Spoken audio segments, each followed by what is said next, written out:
Assalamualaikum guys, how are you? I hope you're fine and doing well guys. Hazrat Muhammad sallallahu alaihi wasallam was the last prophet of Allah. He was born on 12 Rabiul Awwal in the city of Makkah Mukarrama. Okay, हमारे जो उनसे आखिरी नबी थे वो 12 रबीउल अव्वल को पैदा हुए. वो मंथ जो सा सिटी थी वो थी मक्का की, मक्का मुकरमा. आपको पता है गाइस, इस जो सा पहला मंथ है, इस मंथ को भी हम ईद उल अज़हा और ईद उल फितर की तरह मनाते हैं.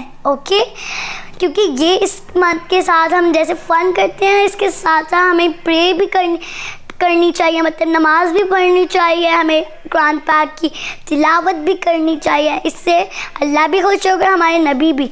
हमें दूध इब्राहीम का गिफ्ट हमारे आखिरी नबी को भेजना चाहिए.